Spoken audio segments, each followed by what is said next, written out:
মৃত্যু হবে, এর মধ্যে কোনো সন্দেহ নাই। রাতের শুরু হলো মাগরিব, বান্দা জমিনের মধ্যে ঘুরলাম, এই জমিনের মধ্যে খাইলাম, জমিনের মধ্যে চলাফেরা করলাম। মাগরিবের 3 রাকাত ফরজ নামাজ তুমি আদায় করলা বান্দা, হয়ে গেলে তুমি আল্লাহর গোলাম।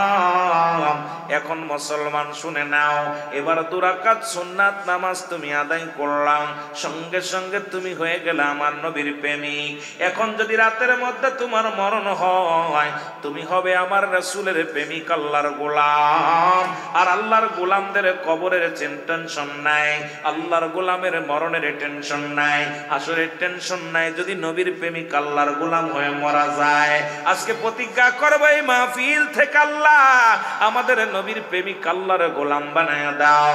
ওই কবরে যেন শান্তি পায়, হাসরের ময়দানে যেন শান্তি পায়, ফুলসিরাতে যেন শান্তি পায়, মরণটা যেন আমাদের আসানে হয়। কারণ এই পৃথিবীর বুক থেকে বিদায় নিয়ে চলে যাব। এ মুসলমান, মানুষের 1 নম্বর বিপদ হলো মানুষের মরণ, 2 নম্বর বিপদ হলো কবর, 3 নম্বর বিপদ হলো কিয়ামতের ময়দান। আল্লাহ 1 নম্বর বিপদ থেকে উদ্ধার করো, 2 নম্বর বিপদ থেকে উদ্ধার করো, 3 নম্বর বিপদ থেকে বাঁচাইও, তুমি আমাদের নাজাত দিয়া দিও। জোরে জোরে বলো আল্লাহু আকবার।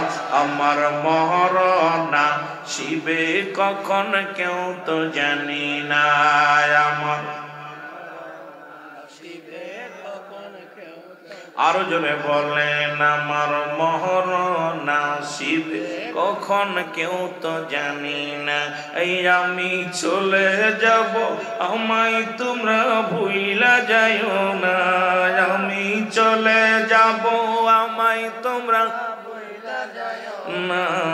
আমার মরণ আসিবে কখন কেউ তো জানি না, বলো মরণ আসিবে। টাকা পয়সা দালান কোটা জাগা করেছি, সব কিছু ফেলাইয়া আজি একাই চলেছি রে আমি, সব কিছু ফেলাইয়া আজি একাই চলেছি। আমি যাবার কালে ভেবে দেখি আমার কেহ নাই, আমি যাবার কালে কেহ নাই, আমার মরণ আসিবে কখন। এ দুনিয়ার মুসলমান, কার জন্য তুমি জিনা করো, কার জন্য তুমি দুনিয়ার মধ্যে সুদ খাও, কার জন্য ঘুষ খাও, কার জন্য তুমি সম্পদের পাহাড় গড়লাম, কার জন্য দুনিয়ার প্রেমে পড়ে গেল রে মুসলমান। কেউ তোমার নয়, চক্ষুটা বন্ধ করে দেখো, ছেলে তোমার নয়, স্ত্রী তোমার নয়, তোমার বিবি পরিবার পরিজন কেউ তোমার নয়। যাদের জন্য তুমি অন্যায় পথে পা বাড়াইলা, যাদের জন্য তুমি অন্যায় করলাম, যাদের জন্য দুনিয়ার মধ্যে কতই না অন্যায় অপরাধ করলাম, এই দুনিয়া থেকে একবার বিদায় নিয়ে দেখো রে মন, কেউ তোমার নয়, কেউ তোমার নয়। জোরে বলেন ঠিক কিনা, জোরে জোরে চিল্লায় বলা যাবে না আল্লাহু আকবার। আমি বলতেছিলাম দুনিয়ার মুসলমান শোনো, 1 নম্বর বিপদ হলো মানুষের মরণ। এই মরণের কথা বলতে যাইয়া আল্লামা মুফতি আমজাদ আলী সাহেব একটা কিতাবে লিখলেন, কিতাবের নাম বাহারে শরিয়াত। এই কিতাবের মধ্যে লিখতে যা বললেন, দুনিয়ার মানুষ শোনো, কোন মানুষ যখন সাধারণ মৃত্যু হয়, কোন মানুষ যখন ইমানি হালাতে মৃত্যু হয়, ইমানদারদের মৃত্যু হয়, বেঈমানদের মৃত্যু হয়, পৃথিবীর সব প্রাণীর মৃত্যু হবে রে মুসলমান শোনো। এই মৃত্যুটা হবে ইমানদারের মৃত্যু। কেমনে হয়? ইমানদারের মৃত্যু হয় এই পৃথিবীর মধ্যে শুই না লাও আটা গুলাইয়া খামির বানাইয়া এর মধ্যে যদি একটা চুল পড়ে, এটা টানতে যেমন তুমি টানতে বাইর করলে যেমন অনাসে বাইর হয়ে যায়, ইমানদারের মৃত্যুটা তেমনি হয়। আর ইমানদারের মৃত্যুর কথা বলতে যাইয়া আল্লামা মুফতি আমজাদ আলী সাহেব বললেন, দুনিয়ার মানুষ শোনো, 70টা তাজা উটের গায়ের চামড়া জবাই না করিয়া উল্টো দিকে টান মারিয়া লবণ আর মরিচ লাগা দিলে যতটুক যন্ত্রণা হয়, এর চাইতে 70 গুণ যন্ত্রণা হলো একটা সাধারণ মৃত্যু। এখন আমরা যারা মরণকালে পায়খানা করে দিই, আমরা যারা মরণকালে প্রস্রাব করে দিই, যারা মরণের সময় চোখ দুটি বড় বড় হয়ে যায়, যাদের মরণের সময় জিহ্বা বাইর হয়ে যায়, কত মানুষের দাপন পড়াইলেন, কত মানুষের কাফন পড়াইলেন, কত মানুষের গোসল করাতে যাইয়া দেখছি ওই জিহ্বাটার গালের ভিতরে দেওয়া যায় না, ওই লোকটার চোখ দুটি বন্ধ হয় না, কান দিয়ে রক্ত বাইর হয়, নাক দিয়ে রক্ত বাইর হয়। ওই মরণে এত যন্ত্রণা হয়েছে, পায়খানা প্রস্রাব পর্যন্ত করে দেয়। এত কঠিন মৃত্যু আল্লাহ, ও আমার আল্লাহ, ইমানদারের মৃত্যুটা তুমি সহজ করে দিও, ইমানদারের মৃত্যুটা তুমি সহজ করে দিও আল্লাহ, আমাদের মরণটা তুমি সহজ করে দিও। জোরে জোরে চিল্লায় বলা যাবে না আল্লাহু আকবার। আমার মরণ শিবে কখন কেউ তো জানি না। আমার ফ্যানের ব্যবস্থা আছে নাকি? আমি চলে যাব, আমায় তোমরা ভুইলা যাইও না, আমি চলে যাব, আমায় তোমরা না, আমার মরণ আসিবে কখন কেউ তো জানি না, আমার মরণ। এই পৃথিবী চিরদিন থাকার জায়গা নয়, অন্ধকার কবর যে তোমার আসল ঠিকানা রে মানুষ, অন্ধকার কবর যে তোমার আসল ঠিকানা। আমি চলে যাব, আমায় তোমরা ভুইলা যাইও না, আমি চলে যাব, আমায় তোমরা না, আমার মরণ আসিবে কখন কেউ তো জানি না, বলো মরণ। এর মরণ যে কখন চলে আসবে কেউ বলতে পারি না। এ মুসলমান, ঈসা ইবনে মরিয়ম, হযরত মরিয়ম আলাইহিস সালামের কাছে আজরাইল হাজির গো, দিলের কান্ডা লাগা শোনো। মরিয়ম আলাইহিস সালাম ডাক দে, কও বাসা, ও বাবা ঈসা, আমার জান্নাতি ফল পরাণে চায়, আমার জন্য কিছু ফলের ব্যবস্থা করো। সন্তানের কাছে মায়ে ফল খাইতে চায়। ঈসা আলাইহিস সালাম ফল সংগ্রহ করার জন্য বাজারের দিকে রওনা হয়ে যায়। এদিকে আজরাইল আলাইহিস সালাম মা মরিয়মের কাছে হাজির হয়ে গেছে। মা বোনেরা শোনো, বেপরদায় চলাফেরা করো, গায়ে কাপড় থাকে না, মাথায় কাপড় থাকে না মা, কখন যেন আজরাইল এসে যাবে রে মা, এই দুনিয়া থেকে বিদায় নেবে, দুনিয়ার মা ছেড়ে দাও। ও মা, জীবনের তারুণ্যায় কত অন্যায় করলাম, একটু আমি কোলে যাই। মা মরিয়মের কাছে আজরাইল হাজির হয়ে গেছে। আজরাইল সালাম দেয়, আসসালামু আলাইকুম ও মরিয়ম।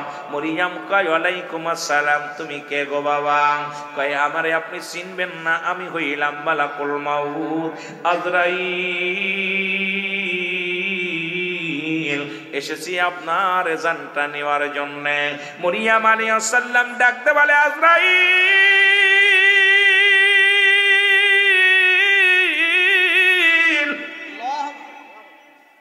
তুমি আমার নেওয়ার জন্য এসেছো, আমার মালিকের হুকুম হয়েছে গো, তবে একটু আমার সময় দাও। আমার কলিজার টুকরা ঈসা গেছে বাজারে ফল আনতে, একটু ফল আনবে, আমি দুঃখিনী মা খাবো। এখন যদি তুমি আমারে নিয়ে যাও, আমার ঈসা যখন আসবে, আমার কলিজার টুকরা যখন আসবে, এসে যখন মাকে পাবে না, মারে না পায়া পাগল হয়ে যাবে। এই দুঃখিনী মারে না পায়া আমার সন্তান পাগল হয়ে যাবে। আজরাইল রে, আমাকে একটু সময় দাও, আমার কলিজার টুকরা সন্তান আসুক, আমার ছেলেরে আমি বুঝায়া বলে যাই, একটু আমারে সময় দাও। আজরাইল কয়, মরিয়ম, কোনো গাফিল চলবে না, কারণ আমার মাওলা তোমার হুকুম দিয়েছে তোমার নিয়ে যাওয়া। এই দুনিয়ার কোনো গাফিল চলবে না, আমি সময় দিতে পারবো না। অনেক অনুনয় বিনয় করলেন না হযরতে মরিয়ম, অনেক অনুনয় বিনয় করে ডাকতে বলে, আজরাইল,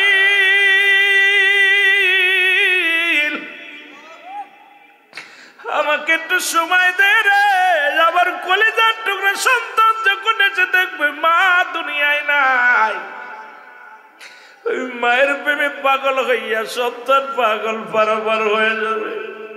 আমাকে একটু সুযোগ দাও রে ও আজরাইল, আমার কলিজার টুকরা, আমার সন্তান আসলে আমি বিদায় নিয়ে যাব, আমি হাসি মুখে চলে যাব, আমি মরণকে ভয় পাই না। আজরাইল কয় মরিয়াম তুমি মরণের ভয় পাও?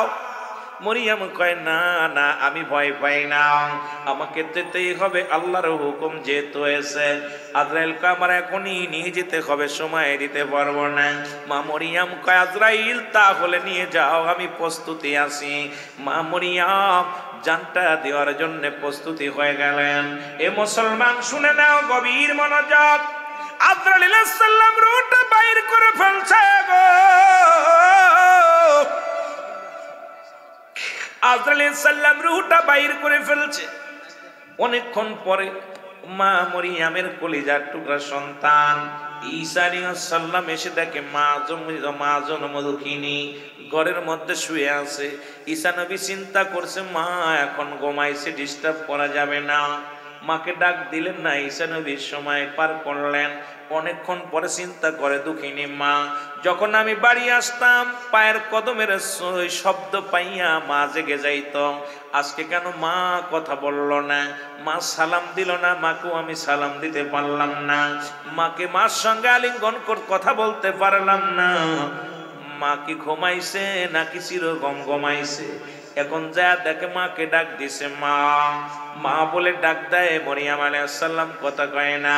মরিয়াম আলাইহিস সালাম ও মুসলমান শোনো, কথা বলে না, জবান খোলে না, এই জমিন থেকে বিদায় হয়ে গেছে।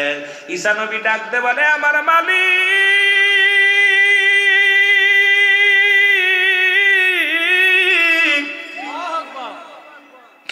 তুমি আমার কলিজার টুকরা সন্তান মাকে তুমি নিয়ে গেলা গো।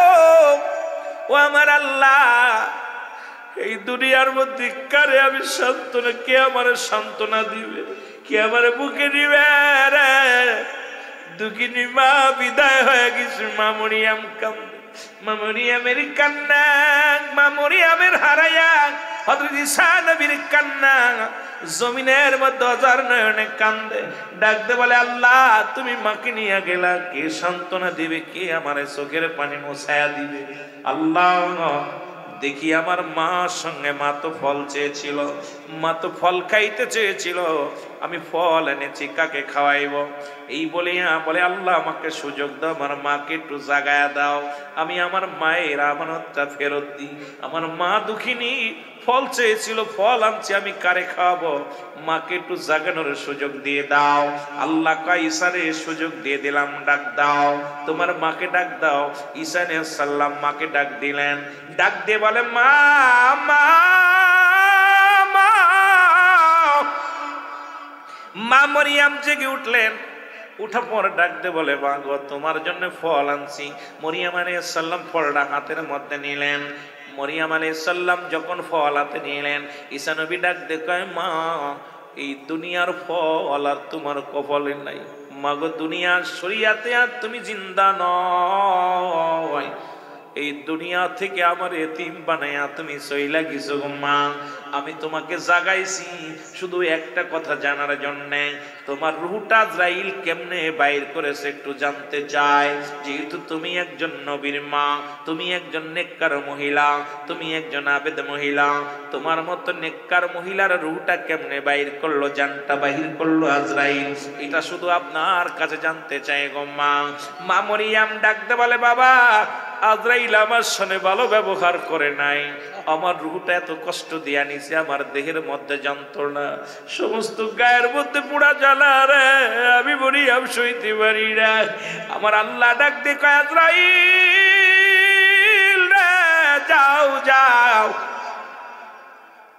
চলে যাও চলে যাও, হযরত ঈসা নবীরে বুঝায়া দাও তার মায়ের মৃত্যুটা কেমনে হয়েছে, কেমনে রূহটা বাইর করেছ। ঈসা নবীর কাছে আজরাইল আলাইহিস সালাম এসে সালাম দেয়। ওয়ালাইকুম আসসালাম জবান দিয়া কয় আজরাইল রে আমার মায়ের রূহটা তুমি কেমনে বাইর করেছো বলো। ঈসা আলাইহিস সালাম যখন বললেন, জিবরিল আমিন ডাক দে, আজরাইল আলাইহিস সালাম ডাক দে, আল্লাহর নবী গো পৃথিবীর মধ্যে মায়ের বুকে দুধ খাইতে খাইতে সন্তান যেমনি ঘুমায়া যায় এমনি ভাবে আপনার মায়ের রূহটা বাইর করেছি।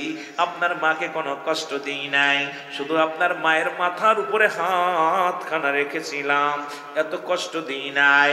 এরে মুসলমান, মরিয়ম আলাইহিস সালাম ডাকতে বলে আজরাইল এই মৃত্যু যদি এত কঠিন হয় রে,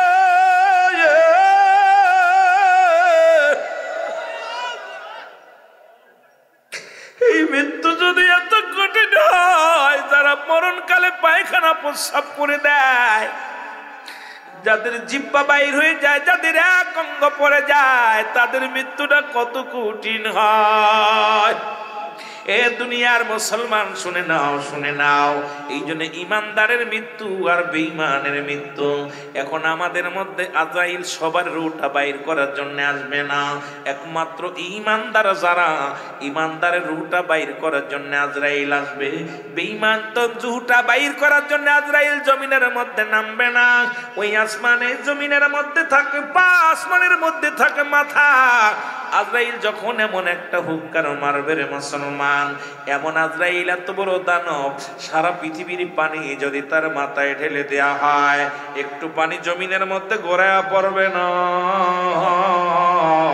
এই আজরাইল কাউকে ছাড়বে না। জোরে জোরে চিল্লায়া বলো আল্লাহু আকবার। আর একটু জোরে জোরে চিল্লায়া বলা যাবে না আল্লাহু আকবার। এরে আজ না হয় কাল তুমি যাইবা কবরে, মরার পরে দেখবে চেয়ে গো তোমার সবই রইল। একটু জোরে জোরে বলেন, তোমার সবই রইল পড়ে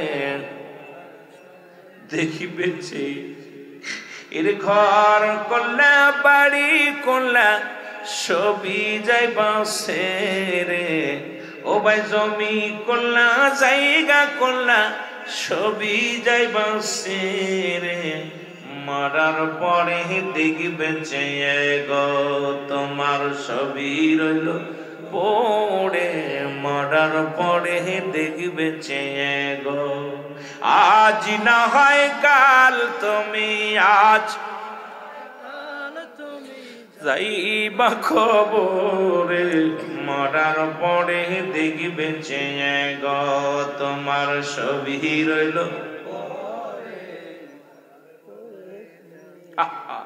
কত বাড়িওয়ালা, কত গাড়িওয়ালা, কত ধন সম্পদ সব পড়ে রইল, কেগুলো থাকবে না। কুল্লুমান আলাইহা ফান, সব শেষ করে দিবে কে? আল্লাহ। জোরে বলেন কে? এই যে আমি একটু পরেই শেষ করে দিব। এইরকম মাহফিল হয়েছে, আল্লাহ দুনিয়াটারে সাজাইছে সুন্দরভাবে, আবার শেষ হইব সব। এইরকম মাহফিলটা 1-1.5 ঘন্টা পরে শেষ হয়ে যাইব। এইরকম সবকিছু শেষ করে দিব। আল্লাহ কয় বান্দা এই জমিনটা আমি রাখবো না, আসমান রাখবো, আসমান জমিনের ভিতরে যা কিছু আছে সব কিছু আমি চূর্ণ বিচ্ছিন্ন করে দিব। এমনকি মাটিটা পুড়ে তামা হয়ে যাবে, এই মাটির মধ্যে যত পানি আছে সব পুড়ে ছাই হয়ে যাবে। আল্লাহু আকবার বলেন না? পানি থাকবে? থাকবে না। পানিগুলো পুড়ে হবে কি? ছাই। পানি পুড়ে হবে কি? আর মাটি পুড়ে তামা হয়ে যাবে। এদিন যেদিন কিচ্ছু বলতে কিচ্ছু থাকবে না, সেদিন থাকবো আমি আল্লাহ। কে থাকবে? কে থাকবে? কে থাকবে? আল্লাহ। আল্লাহ বলে বান্দারে সেদিন আমি থাকবো আমার হাবিবের ভালোবাসা নিয়ে। এই জন্য সুন্নিরা বেশি নবীর ইশকে দেওয়ানা হয়ে যায়, নবীর পাগল হয় এই জন্যে। কারণ আল্লাহ থাকবে নবীজির প্রেম নিয়া, আমরাও থাকি নবীজির প্রেম নিয়া। জোরে বলেন ঠিক কি? আর একটু জোরে বলো আল্লাহু আকবার।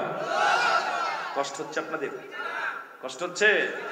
কার জীবনের শেষ মাহফিল কেউ বলতে পারি না, কার জীবনে পরবর্তী সময় কি নিয়ামত বয়ে আনতেছে আপনি আমি কেউ জানি না। কারণ এখান থেকে বাড়ি ফিরে যাব, এর পরবর্তী 10 মিনিট পরে আমার কি হবে, 5 মিনিট পরে আমার কি হবে কেউ বলতে পারি? কথা বলেন, বলতে পারি? আমি নিজেও ভাবতে পারি না আমার 11টা বাজে যাব, কেন আমি তো অনেক আগে আইব। কিন্তু আমি তো, এটা আল্লাহ ভালো জানে কখন আসবো কখন যাবে। তা আমার বাবারা, এই দুনিয়ার মধ্যে কেউ থাকবো না, থাকার জায়গা না। সিরিজতেই কেউ থাকতে পারে নাই, ফেরাউন, নমরুদ, কারণ যারা খুদাই দাবি করলো তারাও দুনিয়া থেকে চলে গেছে, কেউ নাই। সুতরাং আপনার আমাকে চলে যেতে হবে, আপনাকে আমাকে চলে যেতে হবে। এই জন্য যাওয়ার জন্য সদা সর্বদাই প্রস্তুতি থাকতে হবে। যেটা বলেন ঠিক কিনা? একটু জিকির করলা ইলাহা, আর জোরে লা ইলাহা, ভালো